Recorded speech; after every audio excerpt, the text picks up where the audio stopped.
That's not right. Good morning, everybody. Yeah.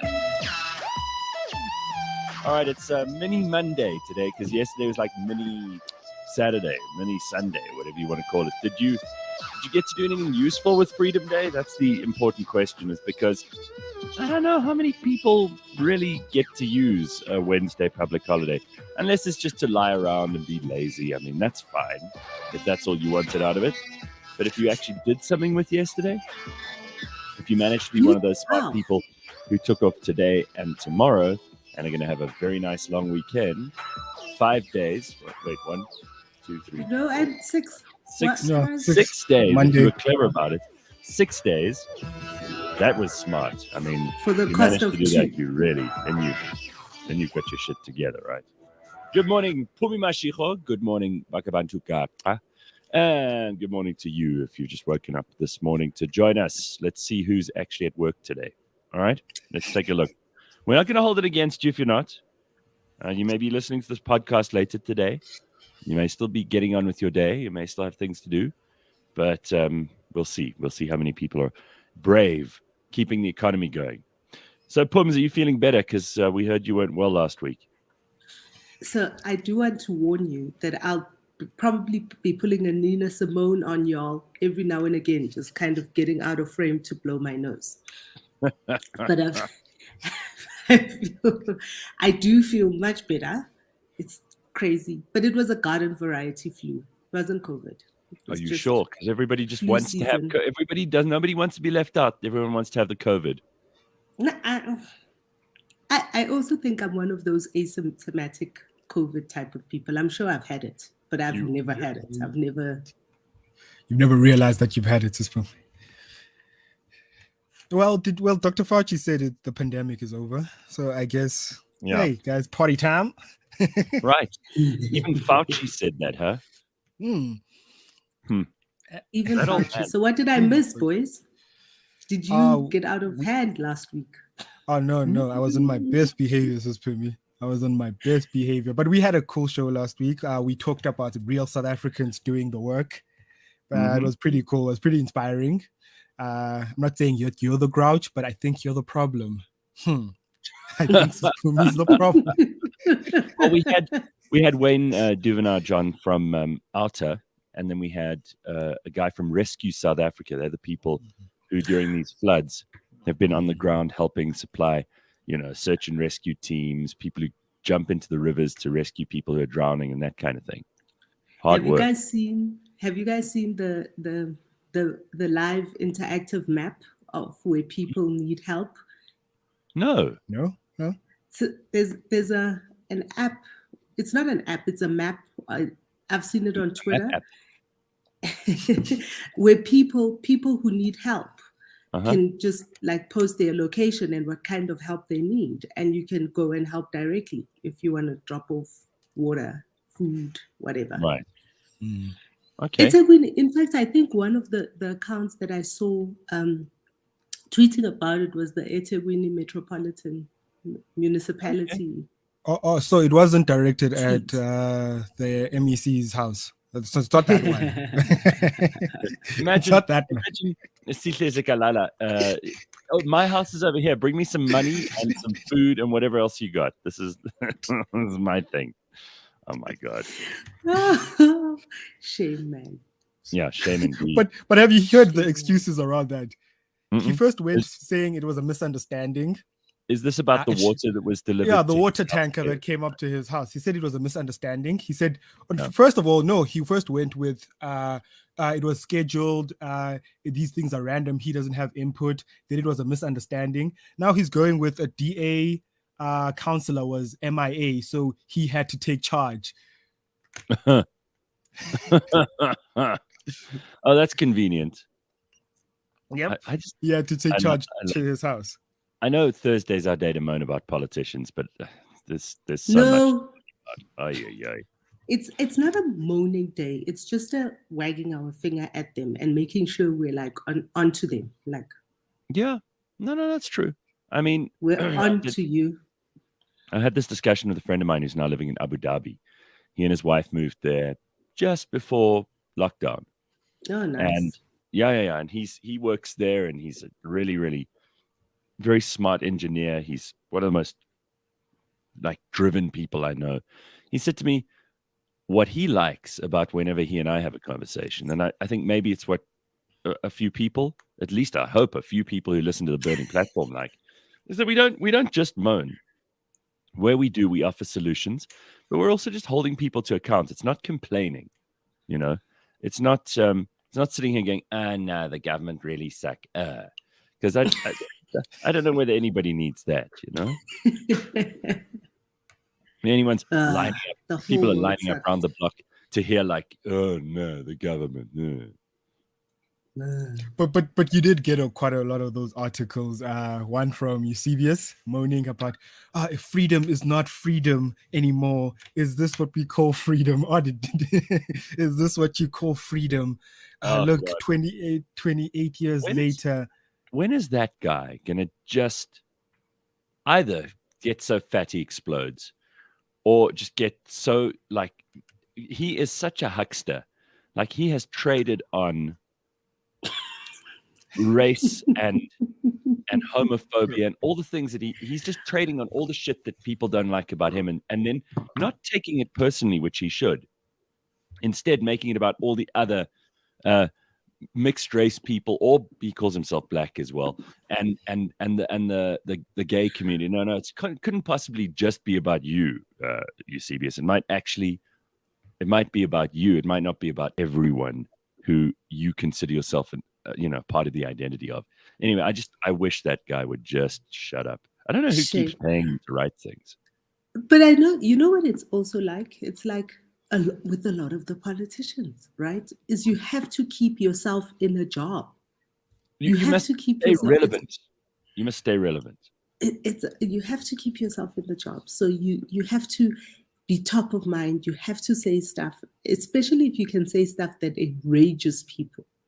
Then you're in your bag. But Pums, aren't we tired of that stuff now? We've had a couple of years of this, and I just think it's enough. Like, nobody wakes up in the morning and goes, oh, I need more reasons to be upset today. I really you would be surprised. But that's what people engage with. People engage with controversy and outrage. I know there are people who get turned on by that stuff, but I can't think that they're in the majority anymore. They can't possibly be. It's just too exhausting and debilitating in the long run. And remember that we've also had like 2 years of, more than 2 years, right? Of literally having nothing to do but eat, watch TV, and complain, because we haven't been able to do all sorts of other things, all the things that kind of keep your mind busy. Yeah. On other things. That's a good point.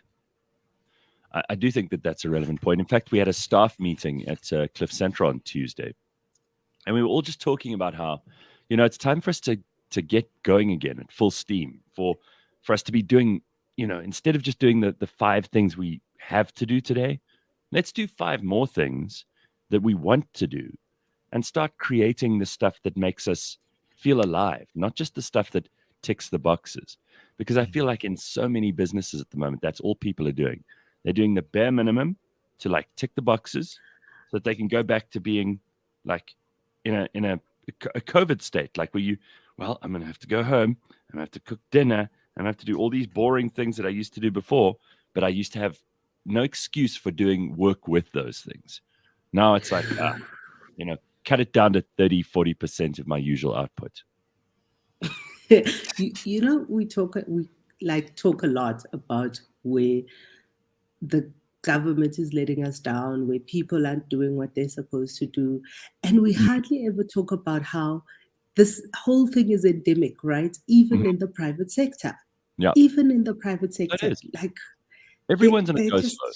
Everyone's on a go slow. And we had a meeting with somebody who does a lot of work on the continent. Yeah. And kind of, you were just talking about Abu Dhabi, Middle East. And she was saying everywhere outside of South Africans are so like down. We're feeling down, and nothing is inspiring, and everywhere else that she goes on the continent, people are just vibing. They're like alive. They're looking for things to do. They're looking for opportunity. They've got the energy, like they've got a pulsing energy, and we're a little bit. Well, we've always been a couple of things. We've always been very hard on ourselves. Like we're the last people to congratulate ourselves when we do something right. So South Africans have got this, and I blame two things for that. I blame obviously apartheid, which just turned people into victims across the board, right? Black and white people, because what it did is it gave black people this idea that, well, it's apartheid's fault, therefore if things don't go my way, it can't be my responsibility to fix it. And it made white people that gave them this thing of like, oh, well, our days are over, so we're just really passengers on the train now. We don't really get to make any decisions, so we just abdicate responsibility. And this lackluster kind of energy with white people. And then whenever politics comes up, you get those white people who are like, well, it's got nothing to do with me. And since 1994, I don't participate at all. I just sit at home and just quietly do my knitting and build my wall higher. You know, those kinds of attitudes. And the other thing is Calvinism. And I don't want to upset too many people, but I've often looked at the fact, Calvinism and the many forms of it that came here with missionaries, right? So obviously Calvinism is a huge part of what being Afrikaans, because the NG Kerk and all of that's very Calvinistic. And their whole central tenet is that suffering is good, and that you must be extremely humble in the eyes of God, because God is actually a wrathful and punishing God. And that's also spread through the missionaries, a lot of the black communities, where you've got to be like this quiet, humble, scared, terrified, and ready to suffer person all the time, because the lightning and the thunder is coming and there's more suffering ahead. And people live by brimstone. Listen to how preachers talk. The shit's on its way, you know? And those two things, apartheid and Calvinism, have resulted in South Africans having no self-confidence and believing that bad things are our lot.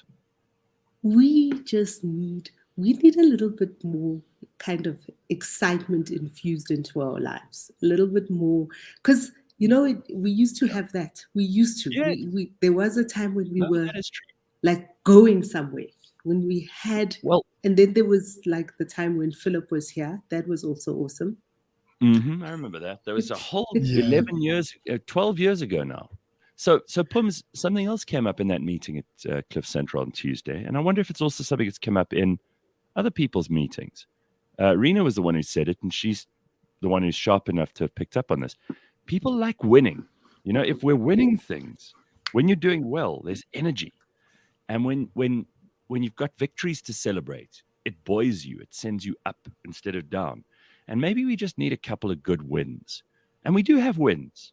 You know, someone sent me this thing with black coffee, with Charlize Theron, with Elon Musk, with Trevor Noah, and who was the other one? There was some other dude there as well. And it was like, these are people who are doing extraordinary things on the world stage. I mean, we've got an Oscar-winning actress who's still considered one of the most beautiful women in Hollywood and one of the most talented. We've got this dude who grew up in South Africa like the rest of us, did stand-up comedy, which is very hard to do. He's now got this incredibly successful late-night show. We've got this guy who started off in Pretoria and is now the richest man in the world. Oh, there's a doctor. There's a doctor who lives in California. And he's apparently one of the most successful investors in history. I forget his name. But there are lots of South Africans who've done really well on the international stage. But we don't, we always go, oh, well, that's because they moved overseas. It's not. We can't wait.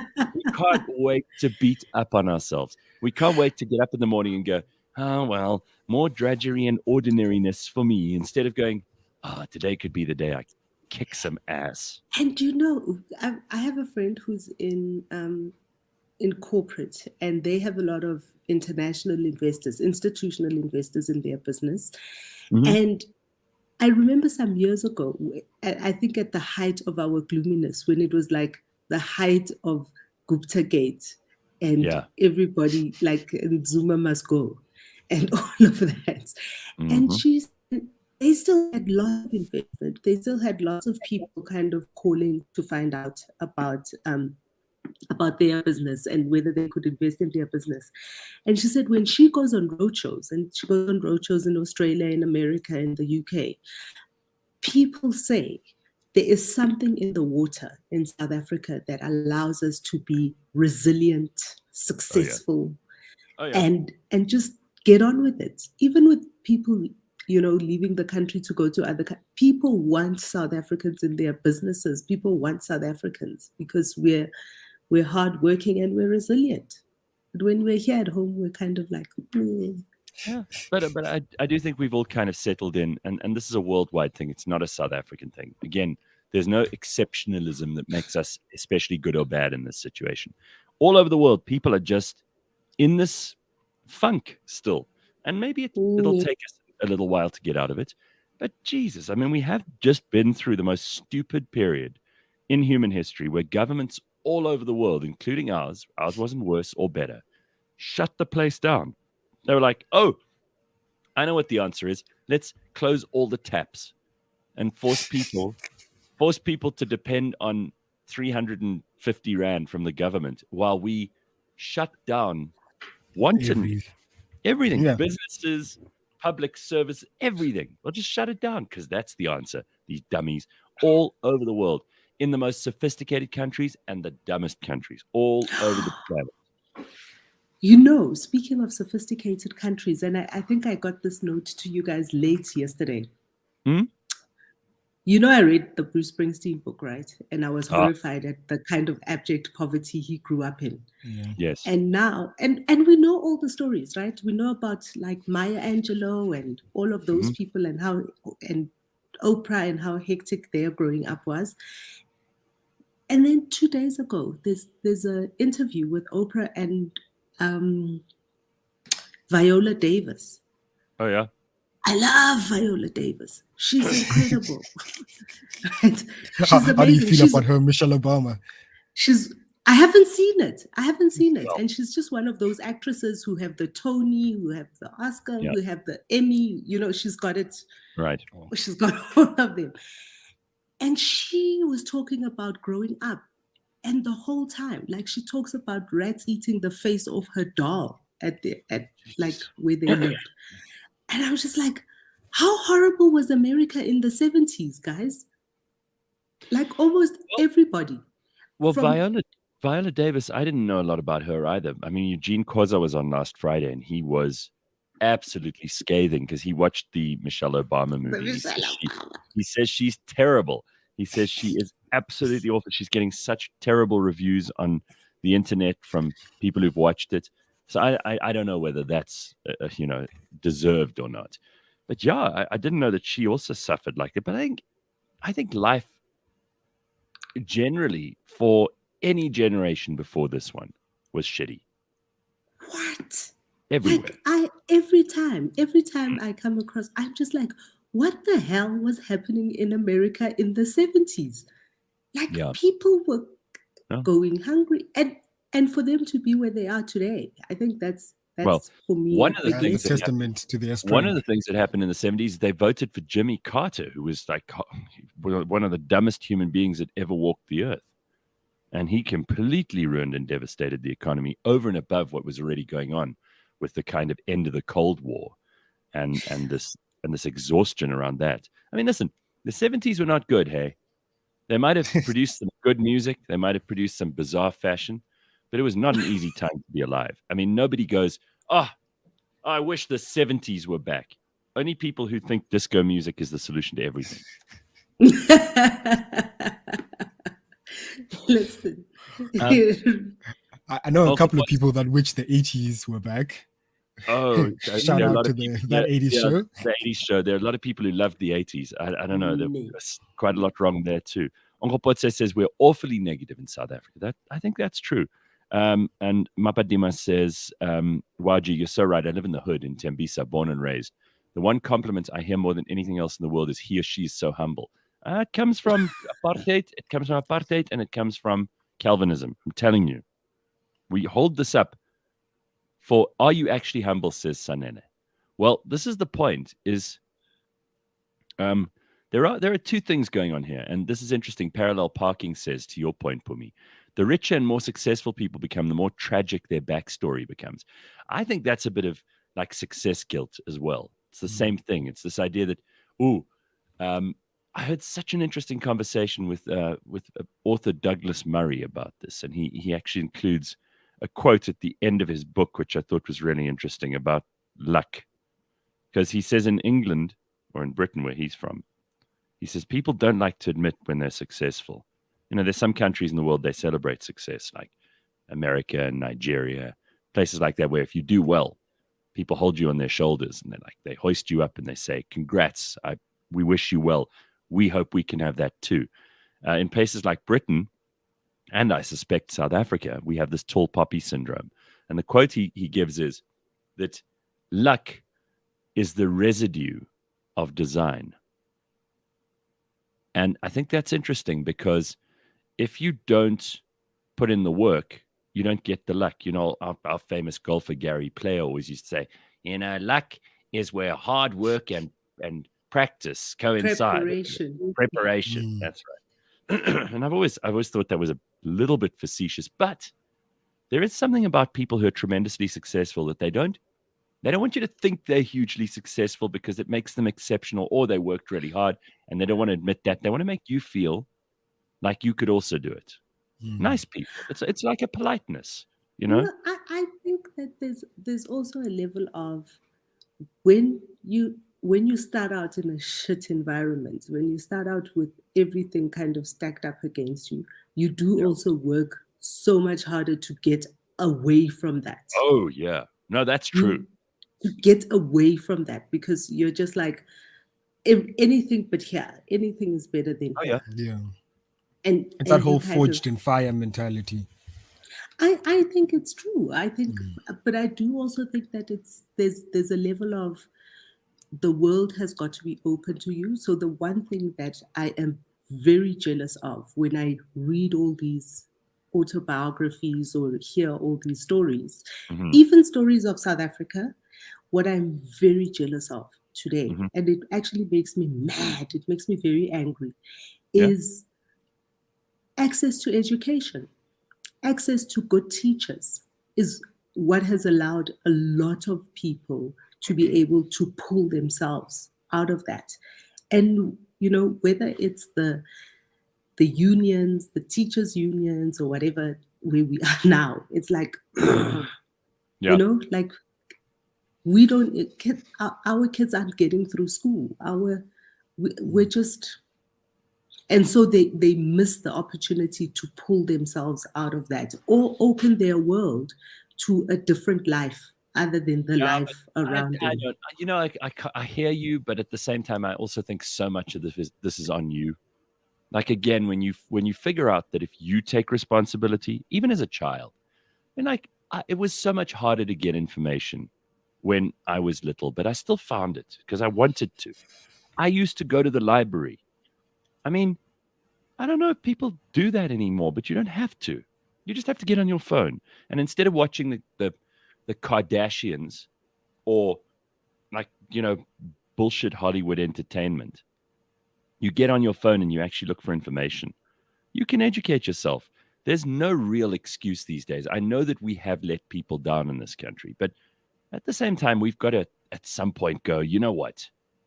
We don't have a great education system, but we are living in this time where there's so much that's for free that you can access right now. If you really are hungry for knowledge, you can listen, watch, read in ways that were absolutely impossible when we were kids, Pums. And I used to try to find info. It was a lot harder back then, and I'm sure it was even harder a generation before ours. It's not an excuse anymore. If you've got a shitty school or you've got bad teachers, I mean, I had some bad teachers. I'm sure you did too. I had some really good ones, But I had some bad teachers who were just sloppy. They'd arrive, you'd see, they'd arrive at work. They were like, I don't like this job. I don't want to do this. I'm actually just doing this to like earn some money so I can buy some food and pay my rent. That's all. There were teachers like that when we were at school. But I think you guys meet somewhere in the middle, though. There is a point to what Sis Pumi is saying, Gareth, but yeah, there is an entitlement issue that we do struggle with, but it's not all there. It's not all there. Like, there are people in abject poverty that don't even see, and like the system has crushed them so much that they don't see the way you see. Like, their mind is so closed off from the world. It's just about, where's my next meal? And then but like then you get I agree with you. And then you get the people that are sitting there in the sun smoking weed joints, like those kids we were talking about. Like, sure. Yeah, at Leondale High School. Yeah. But let's be careful when we apportion blame, because we always go, Angie Mochekga or Bladen Zimande or whatever. We look at the people in charge of education, but we need to then apportion some of that blame to the parents. We need to apportion some of that blame to the kids themselves. There's a little bit for everybody. There's enough blame to go around. Let's put it that way. There's enough blame to go around. Y'all, although I will start at Kada Asmal and work my way through each and every one of them right up to Angie Mochekga and say they fucked up. Yes, I don't disagree. I don't walk my way through each and every single one of them. Well, you done messed up. Yeah, there's some very interesting dynamics at play here. I think that we are going to be, there's going to be a generation of forged by fire people too, to quote you, Bakh'abantu. They're going to be these people who see that I'm on my own. Like, no one's coming to rescue me, and I'm going to have to make this. And they will start their own little businesses in whatever neighborhoods they come from. They will do whatever they can. They will hustle the hell out of life every single day to get ahead. I've met people like this. They come to us for jobs. You know, there's a huge generation of, fine, I realize I'm alone. I'm going to get this going myself. That generation's coming, and they're not all losers, and they're not all dependent on the welfare checks. They don't want to be. I think that the matric class of 2020 is gonna surprise us. I think those kids are gonna show us a little bit of serious resilience. They kind of the world that they had to navigate to get their matric exam, to get their matric results. I think that those kids are gonna be astounding. Well, from your mouth to God's ears. Let's hope it's so. All right, we've got lots to talk about in the news headlines this morning. Let's just get into this. By the way, everyone on the comments is now, they're all comparing how awful their lives were. And saying, well, Viola Davis's doll had its face eaten off by the rats. Parallel parking, quoting Monty Python, "You lucky, lucky bastard. When we were young, we used to live in a shoebox. We had to get up 2 hours before we went to bed." You remember that, right? We were so poor, the family had to share a single bed. And when my girlfriend came over, I couldn't even tell whose tits I was fondling. Okay, all right. I get it. That's very, very good. All right, so let's look at the headline. One of the stories in the news this morning involves our own Elon Musk. He bought Twitter the other day, and I'm not surprised these stories are coming out. Of course, there was that slew of stories. Do you remember when Donald Trump was banned from Twitter, and then people said, "Oh, well, there's going to be an exodus. Everyone's going to leave Twitter and they're going to go to whatever other platform." And of course, nobody did. What if Elon Musk bought Twitter to give to Donald Trump? Well, wouldn't that be a death knell to Twitter? But wouldn't it be the worst thing that certain people in America could ever anticipate? Trump said he's not coming back, even if he is welcomed back. He said he's not. He's coming back. He's also launching his own one, Truth. He is pushing Truth Social, which nobody is on. Not even no Donald one can Trump. get on. Apparently, if you try signing up, you can't get through. Well, a day after Elon Musk's acquisition of Twitter, some of the social network's most popular accounts lost hundreds of thousands of followers overnight, while others received an unusual surge. See, this is what I think Elon was referring to when he said there's an algorithm and there are these artificial manipulations happening behind the scenes. Because, I mean, I realized like some people were growing on Twitter, others were just stagnant. And I was like, it's funny, there was organic growth up to a little while ago, and then things just suddenly went quiet. And it turns out now that there was manipulation going on in the background. And I think if he's taken over and he's going to clean house, he's going to fire a lot of these hall monitors who work on Twitter, and maybe we'll figure out whether or not we actually have, 1 million followers, five followers, 200 followers. We'll see who the real, because if that's not being manipulated and it's just being left to do its thing, just like people should be left to say their thing, then it's already an improvement. But of course, some people are very unhappy. My worst thing about the algorithm changes was how it stopped being about the timeline, right? It Right. isn't as things show up. Now suddenly you will see something 15 hours later simply because of the algorithm and what you've liked before and the people you follow. And Instead of just based on, just be honest. used to like it. I used to like it when it was like 2 seconds ago, 5 minutes ago, and it was just Thank in you, Sis like Pumi.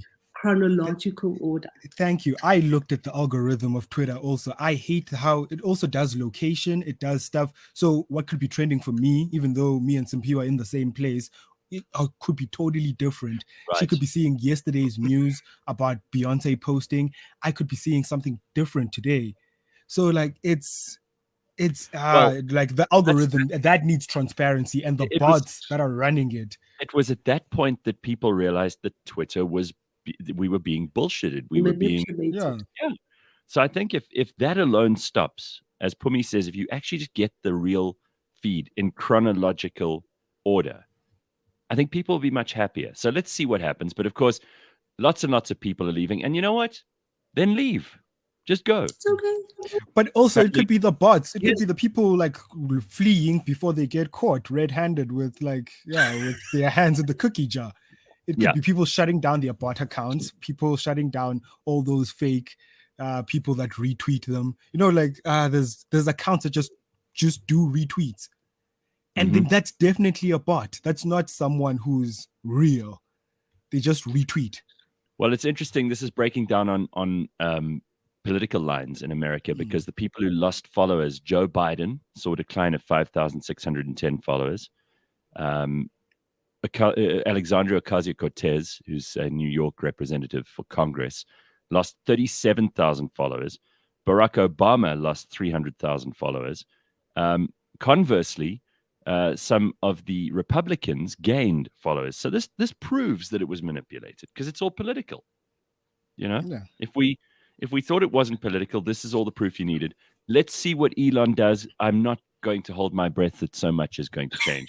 There are all these people who go, oh, everything's going to change and it's going to be some of them love it, some of them hate it. I don't think that it's going to be that big a change, but we'll see. I mean, maybe he proves us all wrong.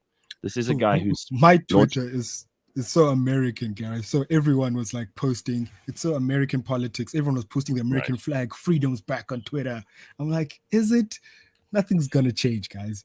No, I don't think freedom's back. Yeah. Freedom.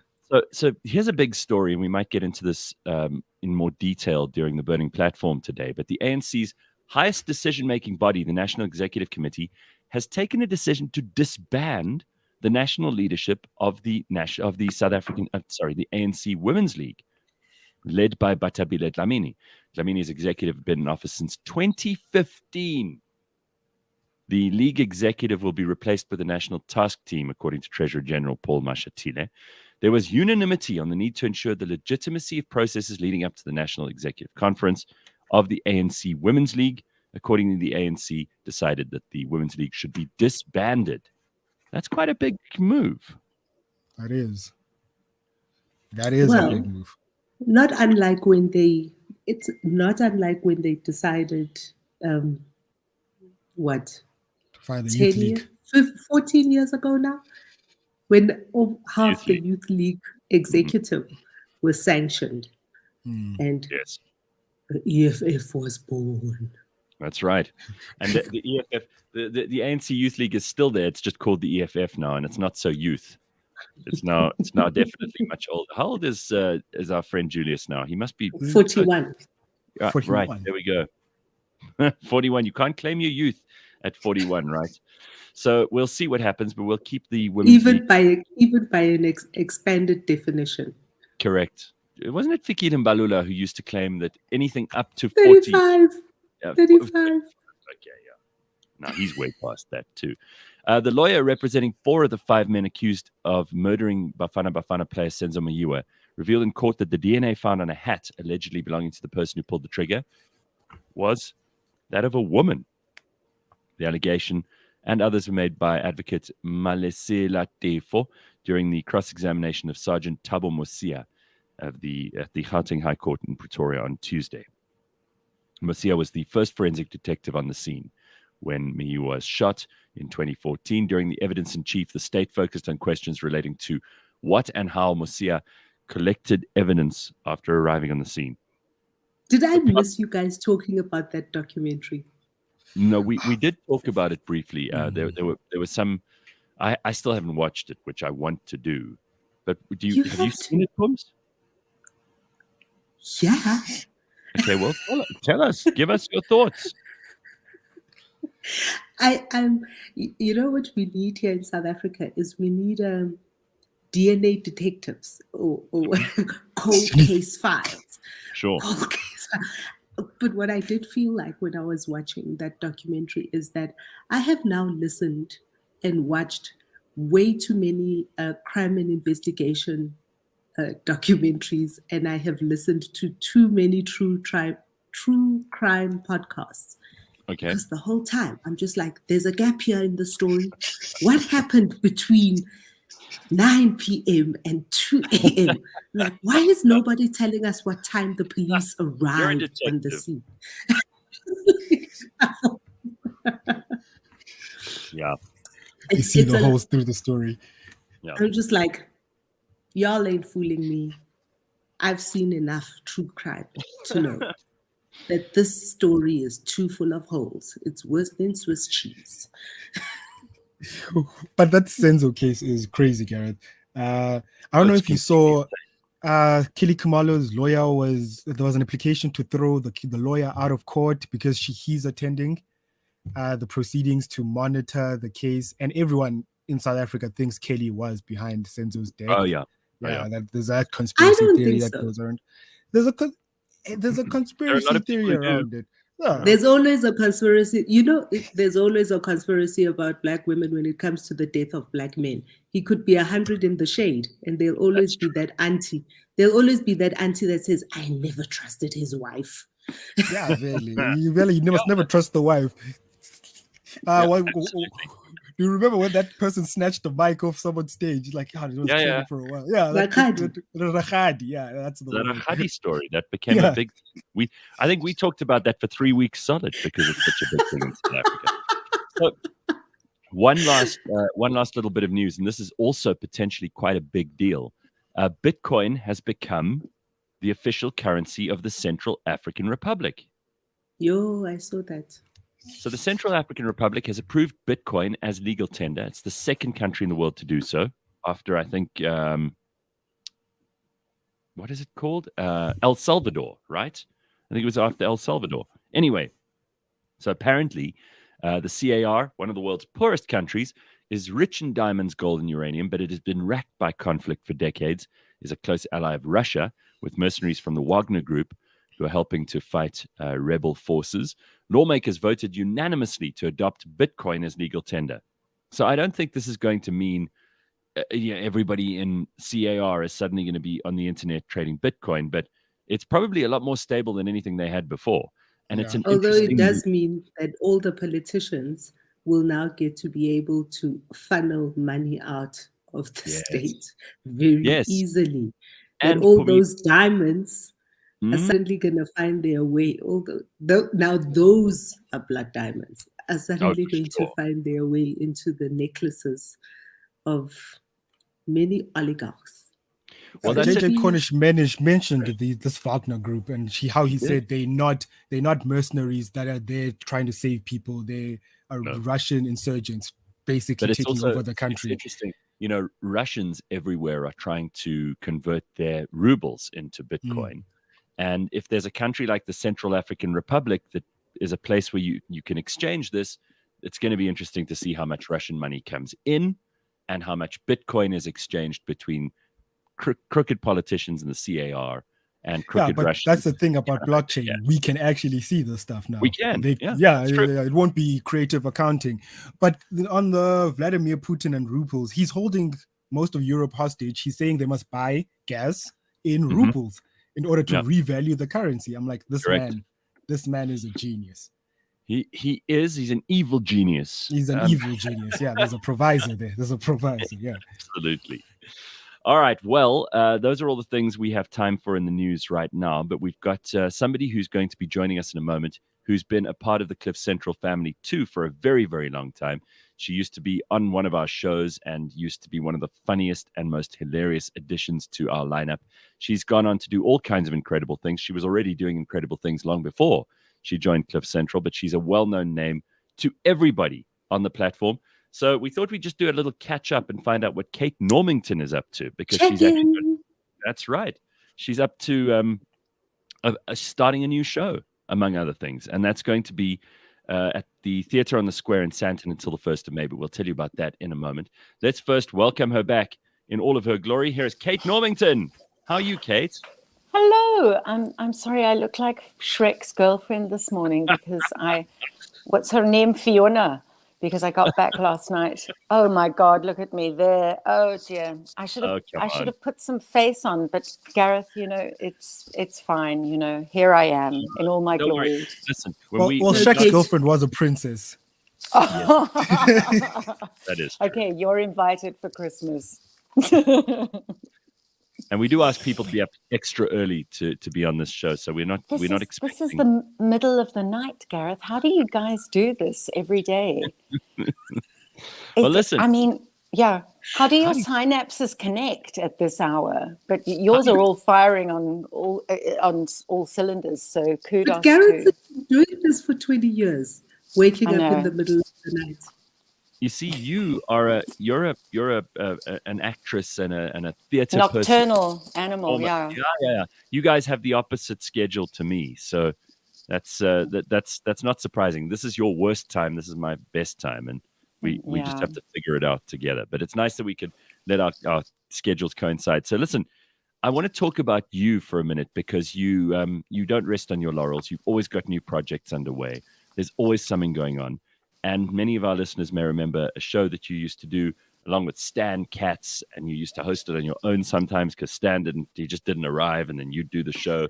And you do like a million impersonations and accents, and you pulled the Scottish one out of the bag now. I mean, I've always loved listening to you and watching you, because you're just such an improviser. You're one of the best improv people in the country.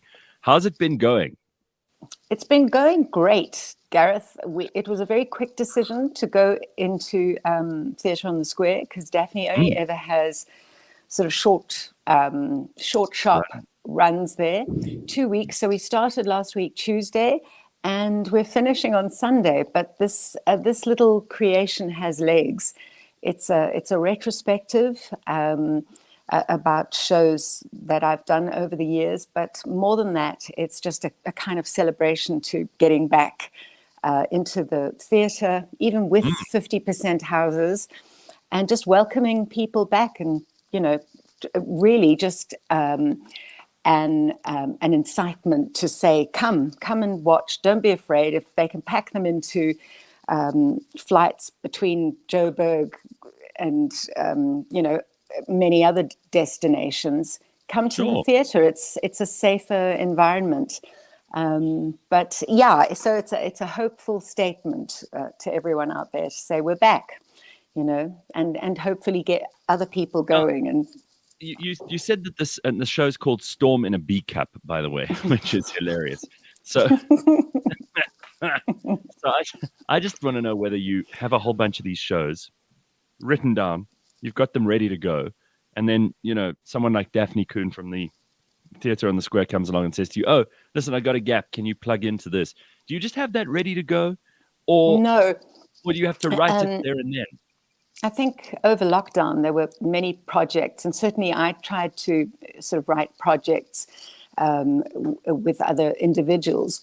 And strangely, isn't it always strange how, when you're asked to prepare something, you've got time to do it, and there is no end date in sight.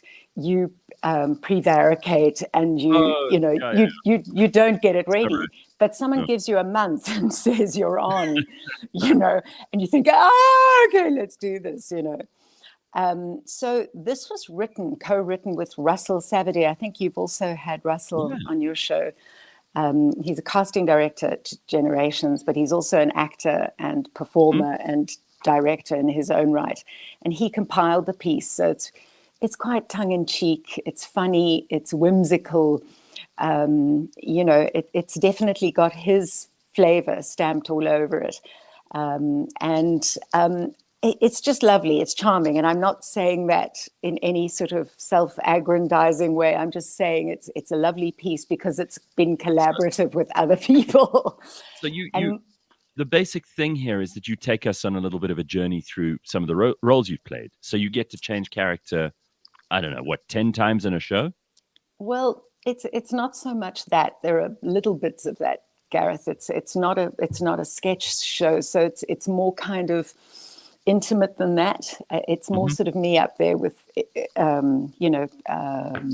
little diversions, small characters that sort of come into play. But it's more a story, a journey, and it digs a little deep at times. So hopefully, it'll remind people as well about our sort of look. It's a very particular look. It's a white woman's retrospective of her career, which started with Pact, which is obviously disbanded now. So it appeals to a very specific audience, but not entirely either. It's just a look back on some. It's a story. It's basically somebody's story, every man's story, and I'm every man. Well, we know how many different roles you've got going on in your head at any given time. So I think even if you did like sketch stuff, people would roll up to see it. And it's one of the things I find so entertaining about you is you can switch on any of those characters, and you used to have a list of them, a long list of them that you could just pull out of the drawer anytime you wanted to. It must be fun, though. Yeah. I mean, it must be fun to talk a little bit about your own story. You've never done that before. No, and it's quite tricky not to be able to hide behind different voices and persona. So there's always the it's hard. It's hard to share what you're feeling, but it's inevitable. And every night I gird my loins like you must do every morning. You guys have to do.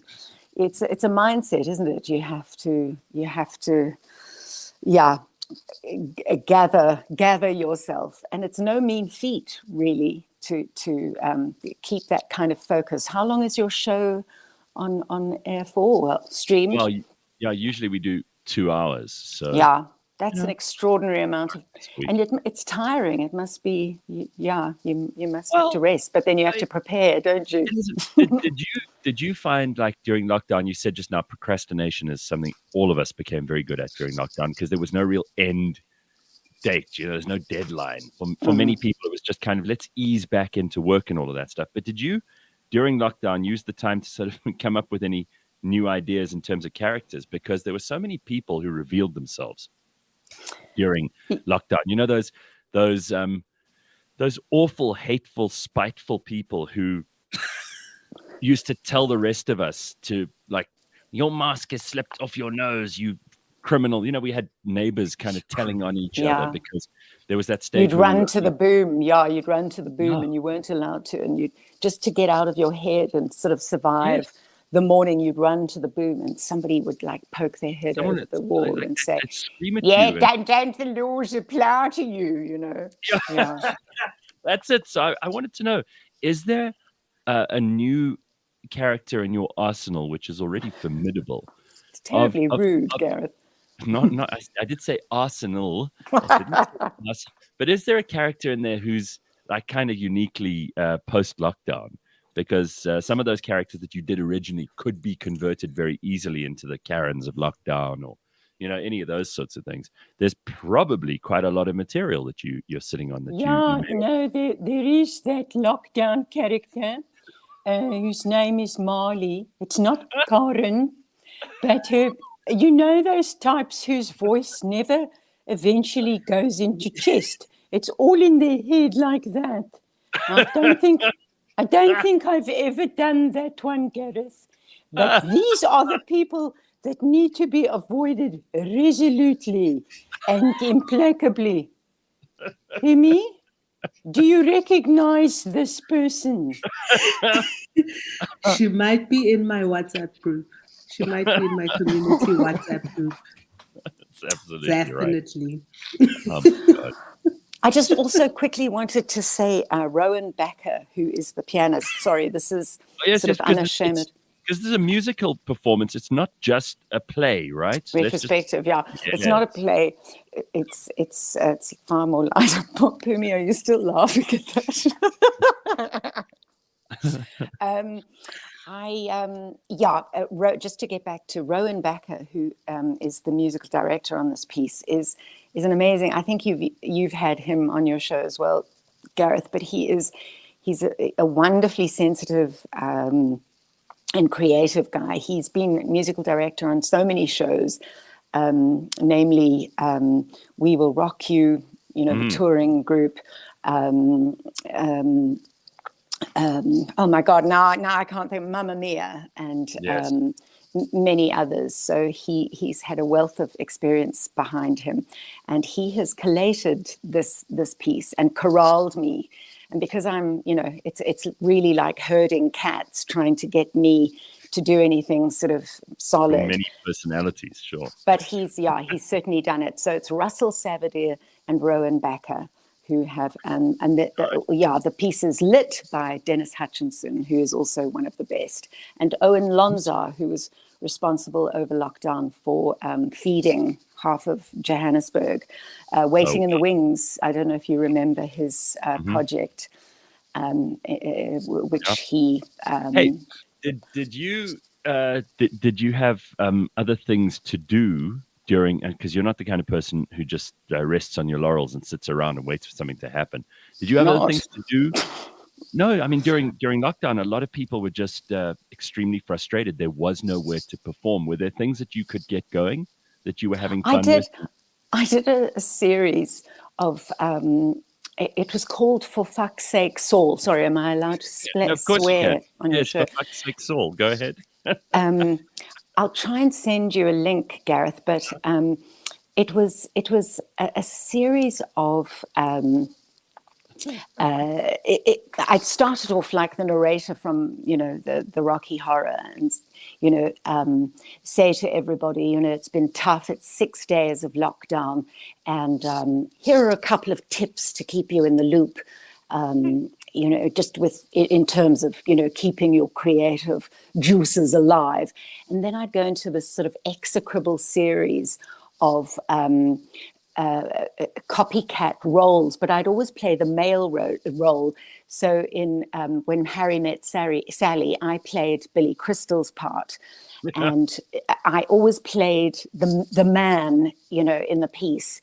And a friend of mine, a producer, would cut between the real footage of famous films, like I did Jack Nicholson in A Few Good Men. You're afraid of the truth, or whatever he says. You can't handle the truth. You can't handle the truth. Yeah. So, I sort of, I put myself into all these, but at the end of each little section for the day, my husband would come into the room and say, Kate, our cat, Frankie's vomited all over the carpet. Please come and help. So he'd interrupt, my filming. And then the tagline every day would be, oh, for fuck's sake, Saul, because he'd ruin the moment, I'll try and send you something. I'd like to see that. That sounds like fun. Yeah. Listen, good luck with the show. I'm sure you say it's going to end on Sunday, so we've still got Sunday the 1st. The upcoming long weekend to get in there. We've got if you're in Gareth, thank you so much for letting me be on your show, and I feel like a criminal, that Why? you've let on. I feel like I'm sort of some strange woman they've just sort of let out of rehab Hey, to come on. You are a criminal. I mean, you're guilty of stealing all these personalities through people you've met over years and converting them into actual characters. That's got to be criminal. It's got to be identity theft in some way. Yeah, So, and just to say goodbye to Pumi, and give us a call sometime, Pum. Okay, maybe we can get it together. Got all right. you, girl. Got you. Cheers, Kate. Nice to see you. Kate Normington, everybody. Thanks. The show's called Storm in a B Cup, and it's at the Theatre in the Square in Sandton until the 1st of May. Make sure you get on there. You see, we need entertainment. We need to have some fun in our lives. Yeah. So fun. Absolutely. All right, we got the Burning Platform coming up next. That's going to be very, very exciting. You don't want to miss out on all of the interesting stuff we'll be talking about. We'll also be joined by two really, really exciting guests, someone called Justin Pleikes, who's going to be on, a 31-year-old qualified CA who works in investment banking and has some things to say about how he thinks the future should go in South Africa and who we should be concentrating on. So hang on for that. And also, apart from that, Dumo Denga, who's a returning champion, who we're pleased to have back on the show. We'll be talking about, among other things, Mavuso's comments at Scopa, which got everybody talking. I don't think you could have missed that unless you were living under a rock. And, the Elon Musk Twitter story, the ANC disbanding the Women's League. There's lots to talk about. It's never, ever a dull day on the Burning Platform. That's coming up next. Hope you're ready for an awesome Thursday.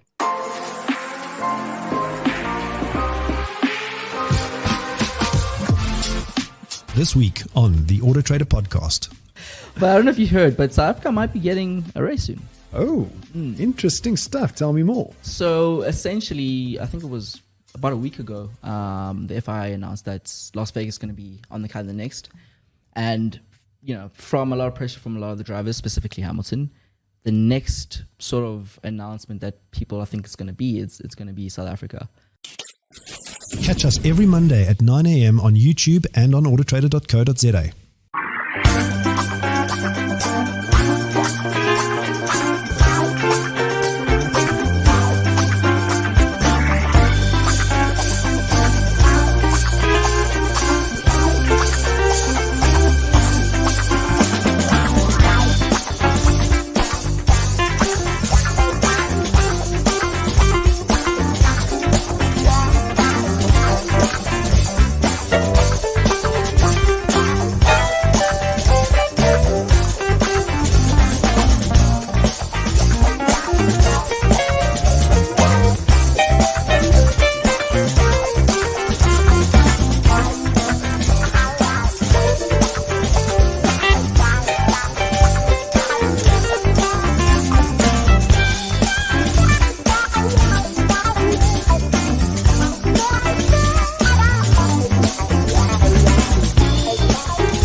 Do you want to replace your glass half empty mentality with a glass half full mindset? I'm Barrett Edelstein, and I present the Optimism podcast here on cliffcentral.com. Be empowered with practical tools around body, mind, food, exercise, and more to create a positive and abundant life. The Optimism podcast is made active by Virgin Active.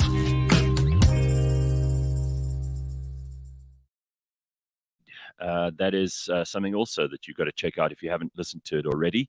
And that's with our own Barrett Edelstein. You got to hear the show, and brought to you, of course, by Virgin Active, which is something I got to get back into this week. I've got to get back in the gym, and I'm going to start today. I was sick for a week or two, so I'm going to get back in today. I'm doing it. Damn it. Pumi, you looking at me Are like you I'm well enough? I think so. I'm going to give it a go. What's going to happen? Wait, what's the worst that can happen? I get tired. No, you get a heart attack because you put too much strain on your heart. You know what? This heart can do with a bit of strain at the moment, frankly. So, Pumi Mashiko is here. It is time for the Burning Platform, which, of course, is everybody's favorite opportunity to catch up on current affairs, all the things that are in the news, the stuff that's going on around us, the stuff that influences and affects our life or our lives. And we're joined by two interesting guests who we will have on in just a moment. But before we get to any of that, we've obviously got to talk about some of the big stories in the news. And there are a couple of things on the agenda this morning. Return champion Dumo Denga is here. Hey, Dumo, how are you? Nice to see you. I'm good, Gareth. Thanks for having me on again. It's always a pleasure being on Cliff Central, or the Burning Platform, rather. No, it's great to have you on. We've got lots to catch up on with you. We'll talk, among other things, about the big moves on social media, which I know you will have plenty to say about. Also going to talk a little bit about that scope of that parliamentary committee where they had Eskom in front of them, and it derailed very quickly. There was a whole lot of chairperson, I'm going to call for order. Chairperson, we have a problem here. One of the people we're talking to has just said terrible things. They tried to shut the whole thing down. They tried to shut her down. Her name is Mavuso, and we obviously saw her. She's the chair of Eskom. Pusi Mavuso, yeah. And we're going to speak about that in just a moment or two. But how have you been otherwise? Is there a reason to be excited as someone who calls himself a libertarian at the moment? Or are you worried that you're being prevailed upon by the forces of politics? What's going on? It's actually, in my opinion, I think as a libertarian, it's very good times. Government is showing that they're becoming more and more useless in the basic things. I mean, when I drive around, there's potholes everywhere. There's load shedding. Even though those are things that are not, we shouldn't celebrate them, but those are opportunities for communities just to come together and to sort out their own problems and become less reliant on the state. So I think it's good times to be a libertarian in South Africa, because now we have to put our money where our mouth is. Now we need to, walk the talk as opposed to talking the talk. Yeah. I like that you see opportunity where other people see a reason to complain and to procrastinate and to moan about the government.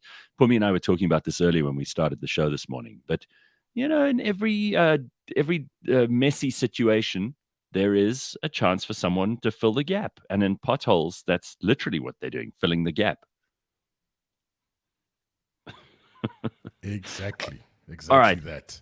So let's talk about one or two of these things first. What is your point of view on Twitter being bought by Elon Musk, and what do you think that might have? Do you think it'll have repercussions? Do you think it'll have long consequences for places like South Africa, where Twitter became and continues to be at this stage a very toxic place where all you have is just ugliness and division and the extremes on the left and right going at each other? It's become very, very unpleasant there. Do you think that this might signal a change, or do you think that it's going to be more of the same? I think, it's hard to decide right now. So, because I wrote a little blog post about this the other day. I think what will happen, what I want to happen is that, all the people that were kicked off unfairly off Twitter will come back. So I think, guys like Donald Trump and so forth should come back. I know there have been some accounts that have been reinstated, like the Babylon Bee. However, I do think that, taking Elon Musk's tweets into account before the takeover, he said he would like to authenticate all humans and he would like to beat the spam bots. Now, It's great. I like the spam bot stuff, but then the authentication of humans, I'm very worried about that, because what does he want? Is he going to ask us for more information? He's going to ask us for ID and so forth? Or maybe he might find a way to authenticate human beings without asking them for extra personal information. But I think that's, for me, as someone who wants to as someone who wants to have a pleasant Twitter experience with no spam bots, is that going to come at a cost of actually giving us more information? And I think that is the cause of concern for me. So I'm happy that Elon Musk bought it. Great stuff. He's good for. He's a big champion of free speech. But really, are there costs involved? And I think there might be a few. So Dumo, you bring this up, and Pumi, maybe this is something you can also weigh in on. I've always thought that half of the problem, at least, is that the anonymous people or the fake accounts or the bots or whatever you want to call them are there to stoke up the division and to rankle people and to make it complicated and ugly and messy to talk about things. Do you think if we got rid of anonymity and you actually had to prove that you were a real person operating your Twitter account, that we'd have some kind of accountability? At very least, we'd know whether people were real or not. We'd know whether it was, I mean, so much of South Africa's nonsense during that whole Bell Pottinger situation was caused by people on Twitter. So we have real world experience of the virtual world having an influence on politics. And you know how many really bad and good people claim to have a mandate from Twitter on South Africa's political scene. No, sorry guys. I love Twitter, right? I'm always on Twitter. Twitter for me is like the ultimate people watching experience. You know how when you're sitting in a restaurant having a coffee and just watching people? Twitter's like that for me. And both the vile and the horrific and the funny and the entertaining and the educational people, I think all of them are worth having. And I don't know if it's going to change anything, kind of verifying if there's an actual human person on the other side. Because again, one of the reasons why people are able to be so naked and raw on Twitter is because they're just on the other side of a screen, right? So there is no real life consequence. We saw this the other day when one of South Africa's kind of Twitterati influencers doxed another person who's one of the famous influencers, and you saw how people respond to that, right? And people kind of all want to beat back the box. And I think that, like society, Twitter can also be a space where people must fight it out. People must people must fight it out. If you don't like what people are saying, unfollow those people, block those people. You take yourself out of the equation. Well, it does sound almost like what Elon Musk has promised that he would do, is just kind of let the conversation go in whichever direction. In other words, he's not going to manipulate it or weigh it in a certain way. He's not going to let these ghostly algorithms work in the background to prioritize stuff that maybe you don't want to prioritize. You'll be in charge of the controls, and you'll be able to say what you want to say. I don't think that that's going to happen. So at the end of the day, he is still a business person. And as we know, when a product is free, like Twitter is, you are the product. And so he needs as many people on the platform as possible, because that's where they get their money from. Twitter, unfortunately, hasn't done it as well as Facebook and LinkedIn to a smaller degree, but they haven't as yet learned how to monetize that platform.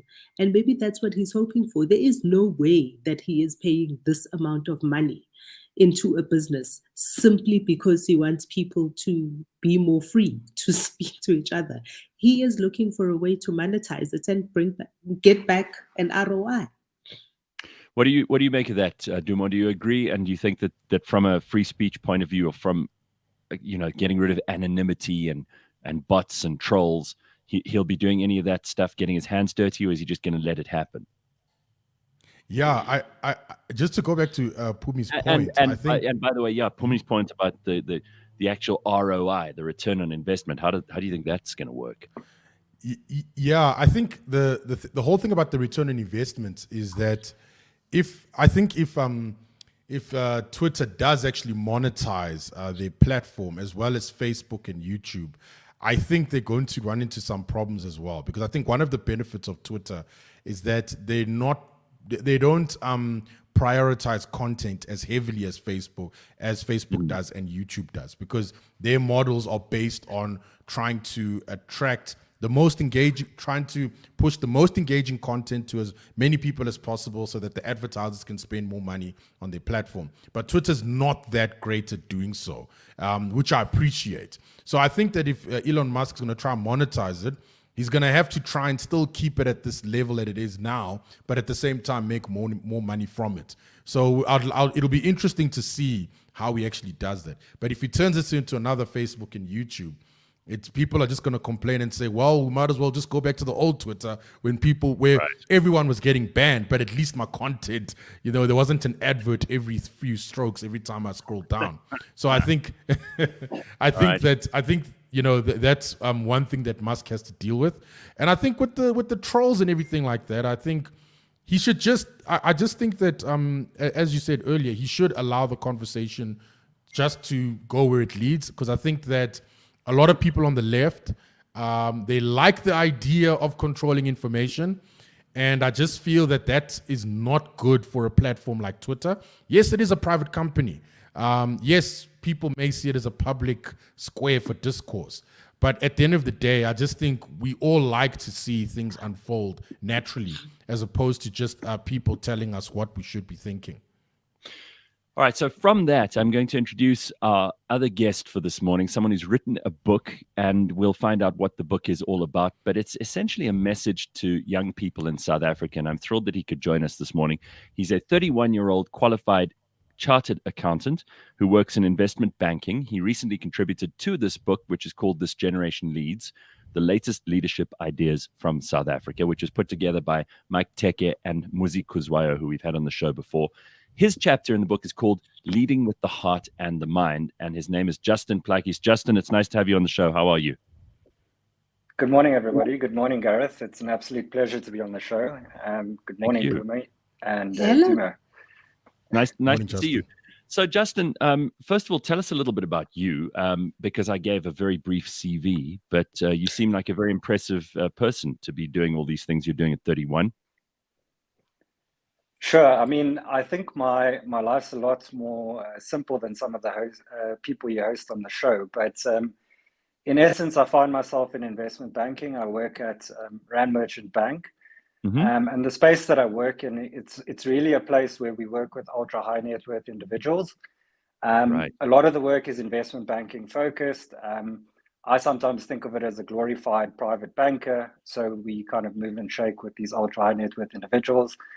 But what I find particularly impressive about the space is the ability to work with these people, understand how they think about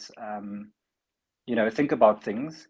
We are obviously a sounding board to them, but one can form a very close relationship with them, and you get to see the world kind of through their eyes. And I think for somebody at my age, coming from very little, to have that exposure at this point in time, I think is a great opportunity. And then I kind of view it as an opportunity to do something bigger in SA, which is, I mean, the book's kind of part of it, and that's I guess the starting point. So the CV is not that big just yet. But you mentioned your background and kind of how you got to where you are. I mean, it's hugely impressive that you are dealing with these high net worth individuals, and you're in an environment which is massively competitive, which is, investment banking. But what I'm curious about is where you started off. Where are you from? Where did you grow up? What kind of a life did you have as a young man? Look, so I grew up in Cape Town. I went to school. I was fortunate enough to go to SACS, and from there I kind of went to UCT. Which in my view, is still it's an absolutely fantastic university, with a great view and all the rest. I look back at it and I think, gosh, I wish I could go back to that. But yeah, really, before that, I mean, I'm a colored individual.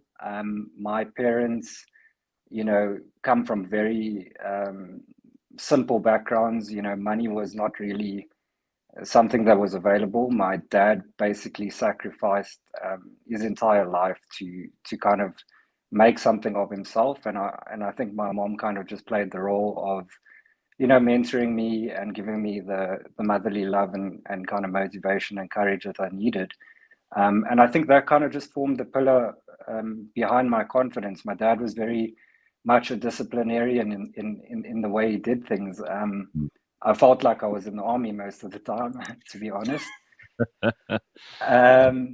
But I think the principles and the values that I got from that is kind of what's got me to where I am. I mean, education's one thing, you know, a piece of paper, you know, how valuable that is probably debatable, in my view.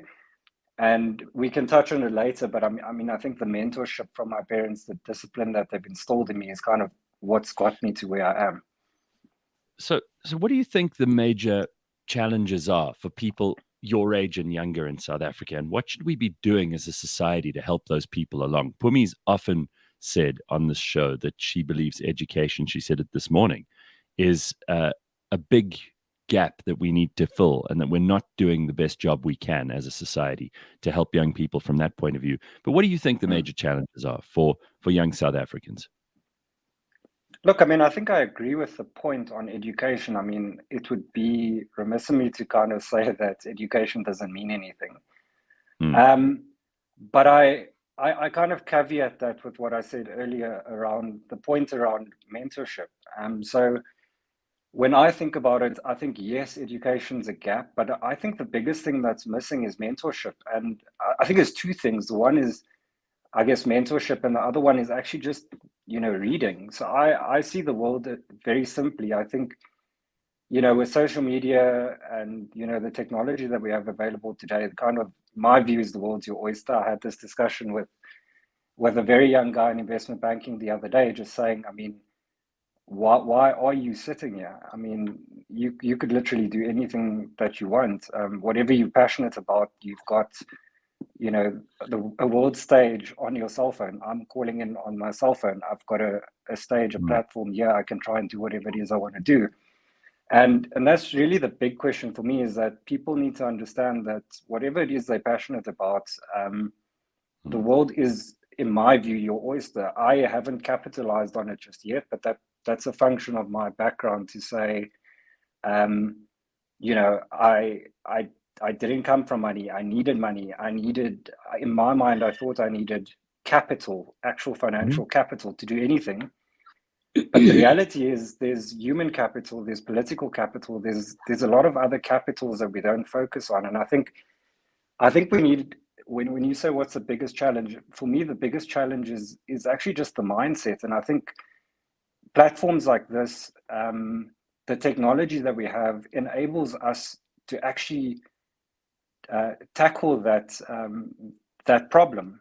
When you talk about education, that becomes incredibly complicated to solve. I mean, sure, you need some of the greatest minds. You need to allocate resources. We need to actually collect our taxes. We need to make sure it's spent in the right places. We're fighting for financial capital and the deployment of that. But when it comes to mindsets of people and the way people think about things, I think every person has the right and the ability to change it. So to answer your question succinctly, I think it's a mindset. Mindset's the biggest issue we have in this country, and I think we need a paradigm shift. And I think, you know, largely when you ask what is the practical solution to that, it sits with all of us. So let me maybe just stop there.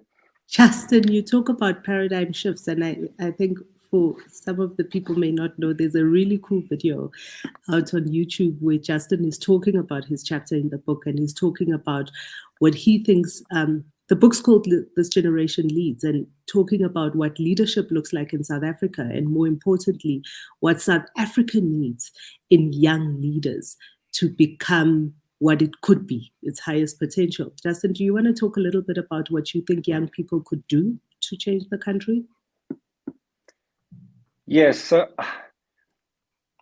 look, I don't think it's an easy question to answer. I think if we all had the answers, we probably wouldn't need to be here. But and I certainly don't think I have all the answers to start with. But what I think we, as a youth, what we need to be thinking about is, I don't what I do see is a mentality where and maybe I can take a step back here. I'm 31 years old now. I feel as youthful as I've ever felt before. I feel as young as I ever felt before. I still feel like a varsity student in my head. I still think I'm young, but I'm getting older. And when I think about South Africa and the issues we face, I always, and I'm guilty of this as well, is I've always thought somebody's going to come save this country. You know, the onus is not on me. The onus is on somebody else, some big, powerful man, some savior. And I mean, gosh, we have Cyril Ramaphosa at the moment. If there was anybody better, maybe they should raise their hands. But I mean, is that changing everything? Absolutely not. So I think what we need is we need a next generation of leaders. And I think the next generation of leaders is me. It's some of the people on the show. It's you know, people that are 10 years younger than me. I've seen people 10 years younger than me do things that are 100 times more impressive than what I currently do. So I'm not claiming to be the superhero in the story. I think everybody's the superheroes in the story. And I think Muzi spoke about this in some of his interviews about civilians and what it is we need to be doing. You know, to Pumi's question, that's how I found out about you, is by seeing that video which was posted online of you talking about precisely this. Dumo, you often say that, and I love this theme that seems to be sticking its head out. It's probably something you love too, Dumo, this idea that it is up to us. You know, there's no one to blame, and there's also no one who's going to come and save you. There's no easy way out of this where you can avoid responsibility. We all have to stand up and do this, and this goes for young people more than anyone else, because their future is the most at stake. They've got the biggest investment in the future, right? Yes, agreed. I was on mute. Sorry about that. No problem. I totally agree with that, because I just think that there's this growing mentality in South Africa, as Justin mentioned, that someone's going to come and save us. And that's a dangerous thing, because if people think like that, politicians are going to exploit that and create policies that can make people more reliant on the state, which will then allow the state to actually stay in power for as long as possible. So the whole idea is that you got this really bad trade-off where you've got a lot of people that have potential, but they are reliant on the state, and the state needs these people to be reliant on them in order for them to keep on going. So it's important that like people actually take their future into their own hands. And I think we're seeing elements of that. Like, I mean, something as simple as buying a generator because Eskom is useless is taking your future into your own hand, right? You don't have to go completely off the grid, but you know, you got to start somewhere. And I think that's the case. And another thing is that people can do is that, you know, if, you know, look around your community, look at the roads. Are they in bad shape? You know, try get them fixed. I mean, we saw that in, was it Harrismith? Where the community fixed the sewage pipes themselves because the municipality was useless. So people need to start doing that. We need to not take advantage rather, but we need to start taking our future into our own hands and rather focus on what we can fix. And when we do that, things are going to improve, because the state, I mean, we're paying more taxes to them, we're paying more taxes to them, and they're not doing anything. It's theft upon theft, you know. So I just think that's the best way to move forward, in my opinion. Well, Justin, before we say goodbye to you, I mean, do you have some message for young people? And also, perhaps you want to just address those people who are out there and have not yet taken on the responsibility of mentoring young people. You mentioned Mike Teke, who's an amazing human being, who you've been mentored by.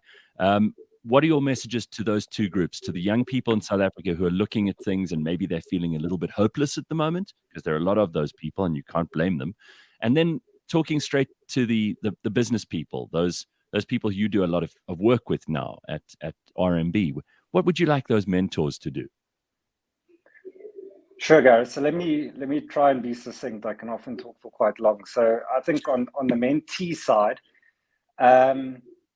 you know, I think what these individuals need to be doing is putting themselves out there. So the first thing is, I like to think of it like the pandemic.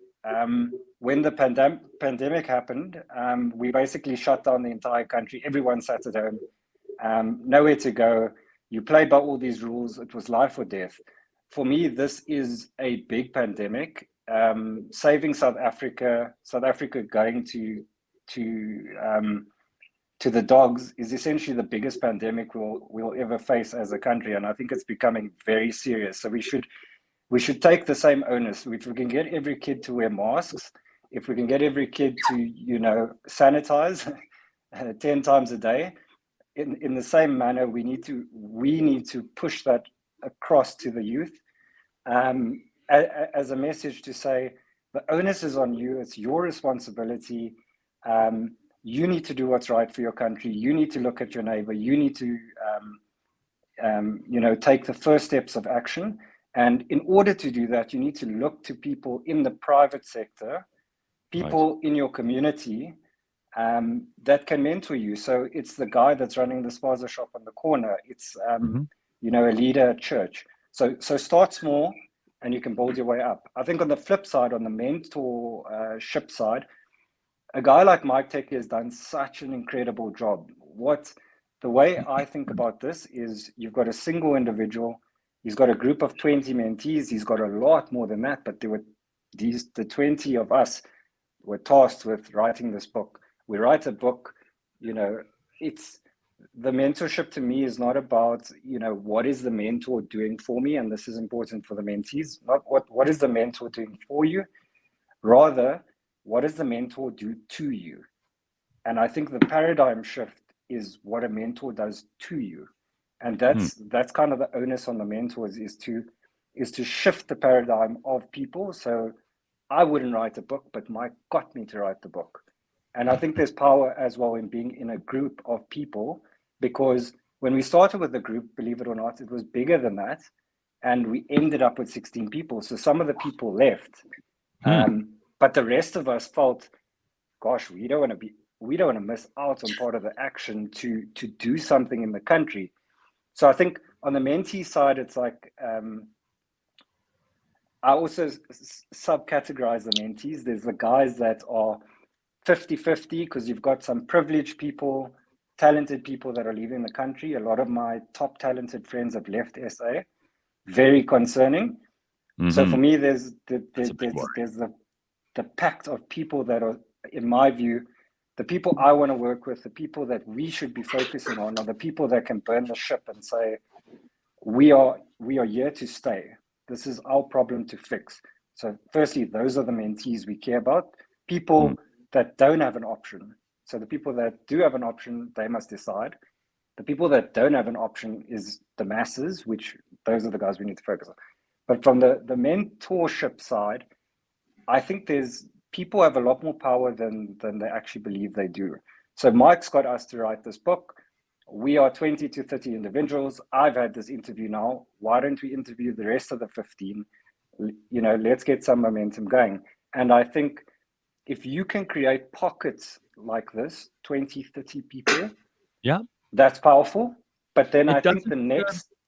It doesn't take a majority of people to make the revolution happen. It just requires a very vocal, very intransigent, very uncompromising minority. That's all it ever takes.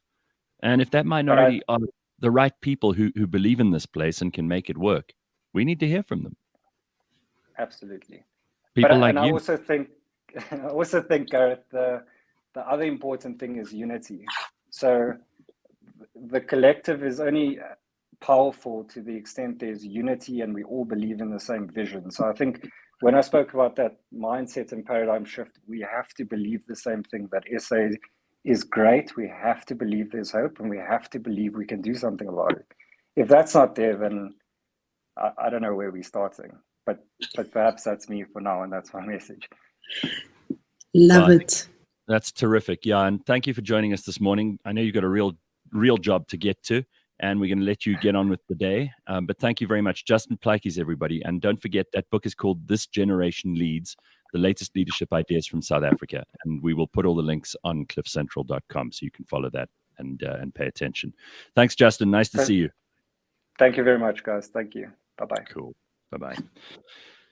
Nice bit of optimism and looking forward to the future there. This is what I'm excited by too. And the more people like that we can talk to, the better. So we'll be hearing from a few more of them, hopefully over the next few weeks. If you have a suggestion, by the way, of anyone who you think is doing the heavy lifting in South Africa right now, and you think we should get them on the show, let us know. Send us an email, contact@cliffcentral.com. Let's get back to Dumo and to Pumi and talk a little bit about some of the things going on this week. I don't know if either of you saw the news. Pumi, I know you heard it this morning on the show, but you're probably both well aware of the fact that the ANC NEC has disbanded the Women's League. Now, as Pumi mentioned... Disbanded. Yes, disbanded it. The executive is disbanded. This is Batabile Dlamini and her executive. God alone knows what they've done. I think in the last... They came in 2015, and probably the most important thing that you could visibly see them in, there are two things. Number one, supporting Jacob Zuma, which was very strange. Number two, at the Oscar Pistorius trial. Other than that, I don't really know where the ANC Women's League have made any huge strides. And if I'm being unfair, please correct me. But is anyone sad? Anyone about the disbanding of this ANC Women's League executive? Gareth, one of the things that we hardly ever talk about is why and how the Women's League came to be. We know some of those structures and where they end, and we know that Nelson Mandela was among the first of the Youth League. Right. But if you think about it, the Women's League essentially started as a support group of the wives of people who were in the struggle, whether they were arrested or whether they were being harassed and all of that kind of stuff. And so the Women's League was always a support structure to the mother party. It wasn't as on its own standing up. And there were some spectacular people that came through the Women's League who, in their own right, had ideas and fought for what we now call the South Africa we have. Right? But they kind of lost their purpose over the years and over the time. And unfortunately, they then became this group of individuals who had so much power within the party, and so were part of the deployments that the party put out there. And I think, Winnie Mandela was one of the people that we knew as chairperson of the Women's League. But the damage of Batabile and what she has done with her power in that space has wreaked so much havoc. And really, the NEC to say we're going to disband the executive is simply because they are afraid to hold Batabile to account. They have the step aside rule. They have the step aside rule that says if you are charged, if you are found guilty, and they are unable to, as we sit here with Batabile not having one but two counts against her, where she has lost every appeal, where they're supposed to hold her to account and say, step down. They're afraid of her. So they're saying, okay, we're going to disband everybody. I think that's unfair. Yeah, Dumo, what do you think of this? Is it even significant? Because really, I don't know how much of a voice. I hear what Pumi's saying about how their origins contribute to the story, but really, I think the point that she makes at the end there about how Batabile Dlamini and what's happened over the last 5 to 7 to 10 years, you could probably say, has just been a series of embarrassments and really has let down anybody who did consider the Women's League to be a place of some importance, some influence. A place where a certain constituency was given not only credit and a voice, but were also hugely influential. I mean, there was a time when the ANC Women's League was one of the organs that had a big say in who was elected. I don't know if that's true anymore. What do you say? Yeah, I think this is another sign of the ANC crumbling very slowly. The reason why I think that is the case is that there's a lot of things that are happening within the party. And again, as Pumi said, they have a step-aside rule, and then Batabile Dlamini, gets found guilty on certain things, and she doesn't step aside, and then they quash the Women's League. I just think that now they're really trying to salvage whatever they can, and it's just not looking good. Because I think even the Youth League also is in a similar status, if I'm not mistaken. So this is not looking good for them in the long run at all. And also, I think with the Women's League, from just the impact perspective, I really haven't seen them do much. That's not to say that they haven't, but I haven't really seen them being impactful in any way whatsoever. And also, I just think it's one of those things, like the gravy train as well. I mean, ANC had a lot of financial problems, and they just probably, it'll just make better financial sense to just disband the Women's League as well. Just like, hey, man, we don't have money, let's just disband the stuff, we can always bring it back later on and so forth. So the ANC is just in a lot of trouble right now. They're just trying to, salvage whatever they can. And I just think disbanding the Women's League is just part of that. All right. So then let's talk about a woman who stood up and was counted this week. She's not been praised all round. She's certainly been vilified by certain elements. Busi Mabuso, who's the ESCOM chair, had some things to say. She's not. She's not the chairperson. No, she's not the chairperson. So who is she? Board member. She's just a board member. She's a regular board member. Well, she stood up and said, the mess we find ourselves in is the ANC. She said, we are not going to take the fall. Basically, I'm summarizing and paraphrasing, but correct me where I'm wrong. We're not going to take the fall for all these years of mismanagement and of a lack of maintenance and of no due diligence or care or fiduciary duty by the people, the stakeholder, which is government. And she was roundly criticized in the actual Scopa hearing. But what do you guys think that the public reaction has been? Because people have been saying, actually, all she's saying is the truth. Why must we go after her now as if she's told some terrible lie? Duma, is that your take? Yeah, I think the support that she received is justified. She said the right thing.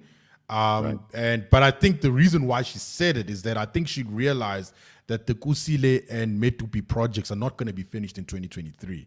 So I think she was making it clear to Scopa, saying that, hey, if anything happens, you can't blame us. And I think that she put herself in a very good position. And I think also now that she decided to leave and everything like that, looks good for the cameras and it shows that she's a courageous person.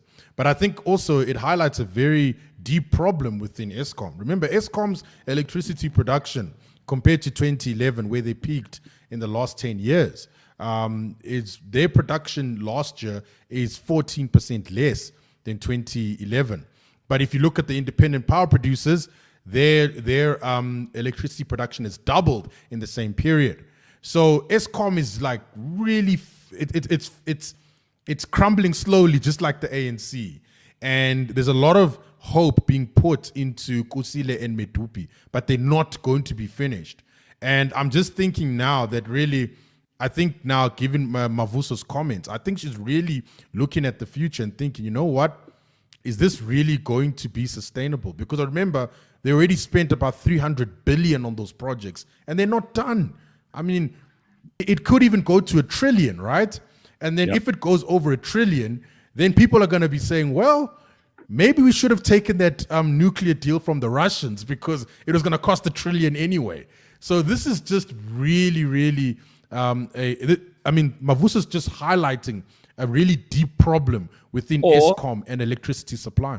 Or just to be the devil's advocate, or is she just kicking the can down the road and saying it's not our fault, because maybe that's it. I think that there's so many aspects to what we saw. First of all, she said the one thing that a lot of South Africans have been feeling and wanting to say, but it's also something that a lot of people don't want to hear. Right? Everybody is saying somebody has got to take responsibility and accountability. Mm-hmm. And we've seen a lot of this. Andre Director, and here he is, and what is he doing, and why do we still have these problems? Right? And he was sitting right next to her. But I think that there's, what I saw with that video that has been widely circulated is very similar to what happened to you, Gareth, when you had, what's her name from Musi's organization from One South Africa, is we saw 3 minutes of a 45-minute engagement. What we didn't see is what it is that she was responding to as she said that. Mm-hmm. So we don't know what was said to her and why she's responding. We we also don't know, somebody in the comments said, because I said she's just an ordinary board member, that she's just a board member. And that's very important, right? It's very important to understand in the power dynamics who she is and what role she plays.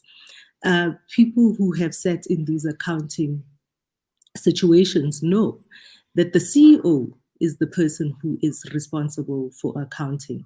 The board is there to support the CEO. And the role that is, if the board is going to make any comment, if the board is going to say anything, depending on what it is that their role and function is, it is the duty of the chairperson of the board to support the CEO in that case, or protect the CEO if they need it. And what we don't see, and what a lot of people don't know, is that the ESCOM board didn't show up. There was only Busi and one other director that were there at Scopa. At Scopa, and Scopa can call anybody to come and account. And so we don't know all of the dynamics and what transpired. What we do know is we know that we agree with what Busi said. That it is the way she said it, the best way. Unfortunately, she has now been painted, and this is not the first time that she's had a blow up with Scopa. She has been painted as an angry Black woman who's unreasonable and always shouting.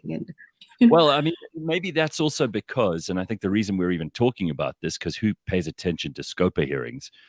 Even though we could be watching all of these things. The reason we're talking about it, though, is because of the reaction of the chairperson. What was his name? Mkhuleko Hlengwa. That's right. He's the IFP representative. Right. So he reprimanded her, and that's probably why it got the attention it got. It was a conflict situation. It looked like, there was controversy going on here. And he has since apologized. It's also interesting to see that he came back.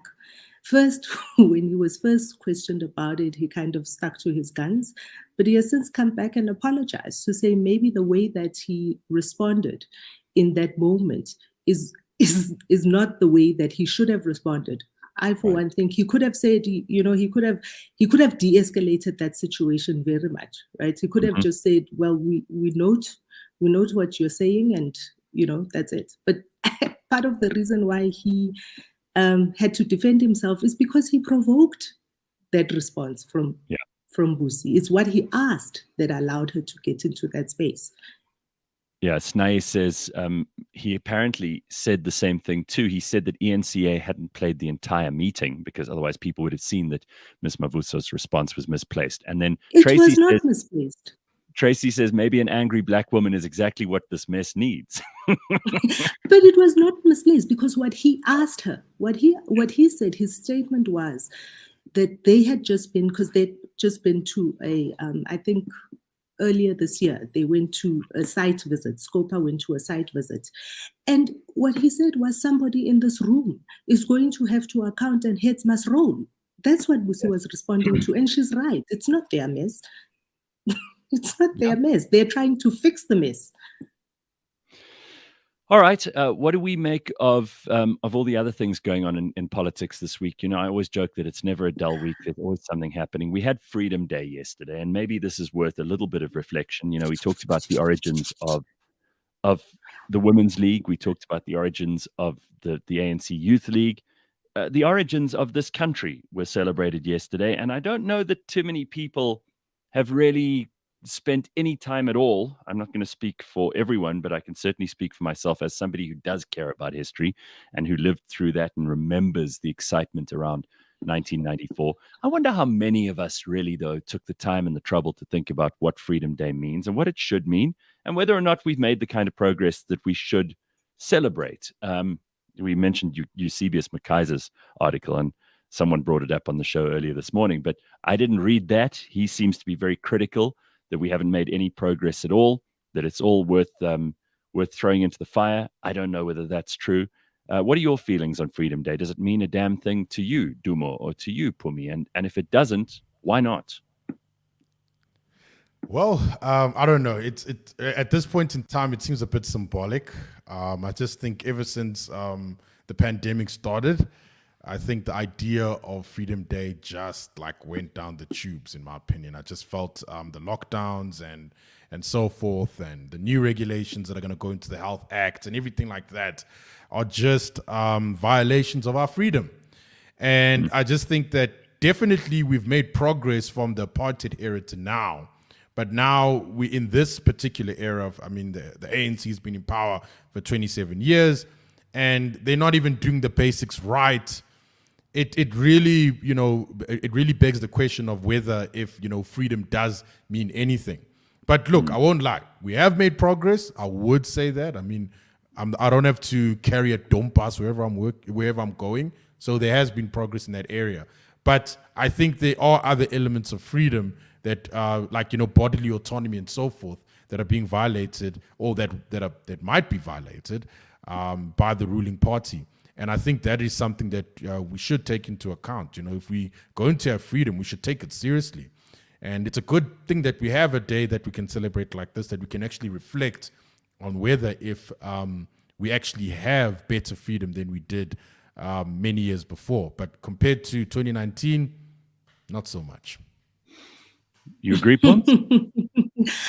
I think we spend too much time talking about our freedoms and not enough time talking about our responsibility to that freedom. I think we spend a lot of time kind of saying, the freedom to do this and that. And we don't talk about the responsibilities that we have. All those freedoms come on the other side. The corollary of those freedoms is responsibility. And South Africans, for a large part, Justin alluded to it when he was speaking about how we all have this kind of sit back and somebody else is going to do it. There's going to be a savior. But actually, our freedom is our responsibility. The freedom that we have today, it is our responsibility to safeguard it for the next generation. It's our responsibility to make sure that the freedoms, the gains that were made do not get eroded. And we're at that place. We're at that place where a lot of freedoms are being eroded. Dumo, you talk about the fact that you don't have to walk around with the dompas. I have news for you. If Dudula has anything to do with it or say about it, you're going to have to be walking around with that pass so that you can show people that anybody, according to them, anybody that comes up to you and says, are you a South African? You should be able to show who you are and why you are here. So those freedoms are being eroded by little things. And the little things are us not taking responsibility for that freedom, not showing up to vote. Guys, we have, of the number of people that are available and should be on the voters' roll, only about 20 to 30% of the people show up to vote. And let's not forget, democracy is not the will of the many, it's the will of the many who vote. So if you don't take your voting responsibility seriously, we're going to, we're letting go of those freedoms, slowly but surely. It seems participating. Like we've kind of hit a little bit of a nerve this morning with this personal responsibility thing, because that seems to be a big topic of discussion. It seems to be something we're very focused on, whether we're aware of it or not. And it's come up a lot this morning. It came up with Justin earlier. It's come up with Dumo. It's come up, Pumi, in our conversation even before the burning platform. Ooh. So I think we're getting much, much closer to clarity on this matter. It's going to be down to us. We're going to have to figure out our way through this. And it means not your rights, but your responsibilities need to be the area of focus.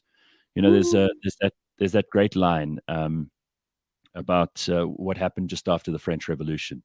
They cut off the king's head, and then I think it's Hilary Mantel tells the story in her famous book about the French Revolution. She says they were all sitting around and they were talking about rights, but this was not a time for rights. This was a time for laws.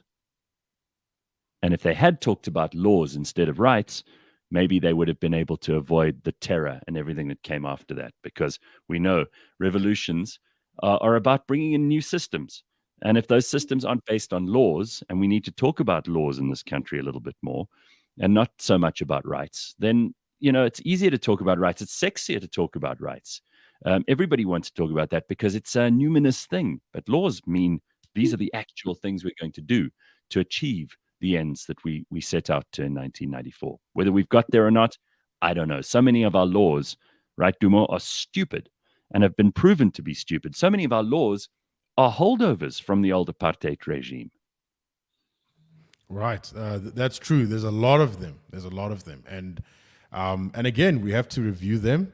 We have to change them, and so that we can get better freedoms. And I have to agree with Pumi on the part of that there are responsibilities as well. I mean, if you look at the new Health Act regulations, we're given opportunity to comment, and I did comment, and people should comment on it. You know, you have to partake in the democratic process. So yeah, definitely, I think personal responsibility is one thing.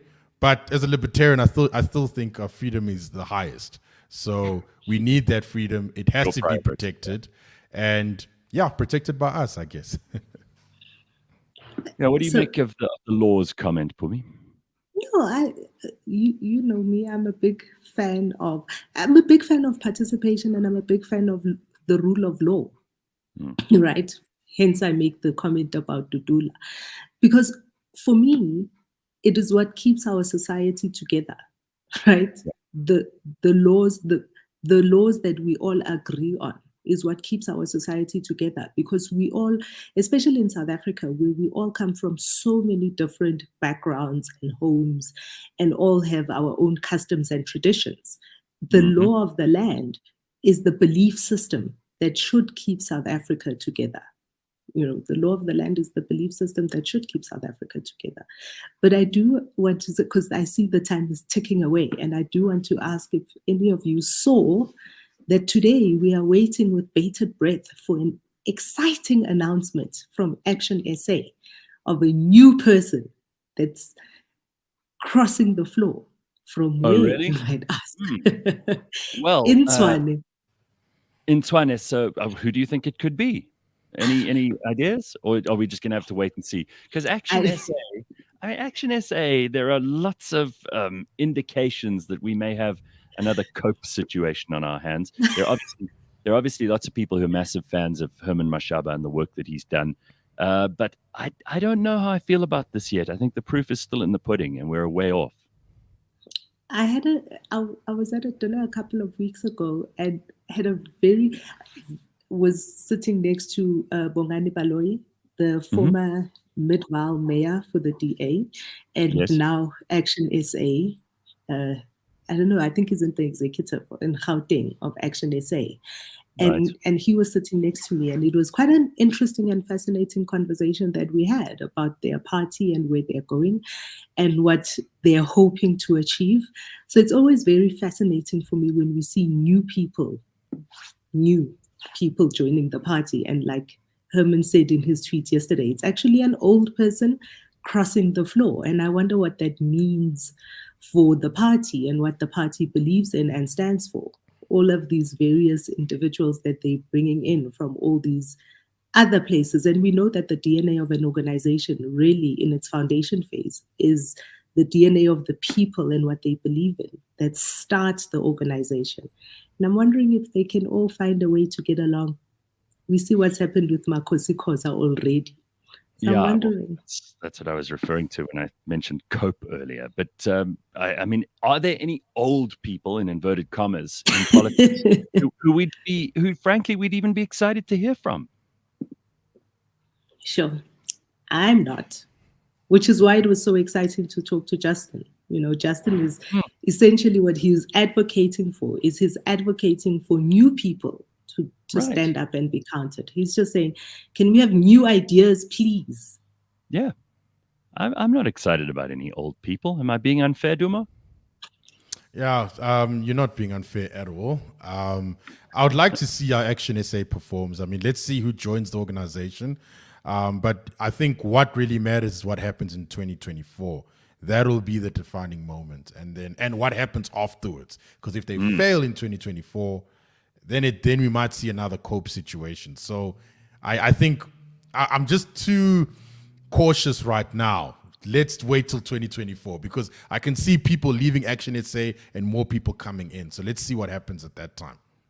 There is one comment here that maybe is referring to why this could be a controversial one. Carl says, I really hope it's not Sully. Please say no. Sully Msimanga from the DA. Yo, that would be a bit of a nail in their coffin if it is true. I wonder. Why do you think that? I think because it's Sully? I think Solly's an important person in the DA. Don't you? Okay. Hey, yo, I'm watching here from the sidelines. It's all fascinating for me. I think if it is another DA person, it will do two things. It will, I think it will pull a lot of voters away from the DA, which unfortunately is not what the DA wants. But I think it will also create in the minds of many people watching SA form, whether is Action SA a DA light? The way a lot of people felt about the EFF when they started, is it an ANC light? I think if it's another prominent DA person that comes into the party, it's going to create that kind of shift in people's minds. Is Herman Mashaba just pulling all of the disgruntled DA people into his own party? Then it does, unfortunately, sound like it could go the way of a cope, because it was a coalition of the disgruntled. Correct. All right, that's all we have time for this morning. Dumo, it's always nice to see you. Thank you for joining us again. Thank you to Justin, who was on a little bit earlier on. Pums, we'll see you next week for another 4-day week. This week is 4 days. We got one more day tomorrow, and then it's back. The last one. I know. It's the last one for a long time. But we do have Monday, so next week's a 4-day week as well. And then there's one coming in June when we do Youth Day. And maybe we just scrap Women's Day and Youth Day as we scrap the ANC Youth League and the ANC Women's League. We take back 2 public holidays. I know that'll be an unpopular move. Thanks very much, everybody. We will see you tomorrow. Have an excellent day, and we'll catch up at 6 a.m. Cheers. Bye.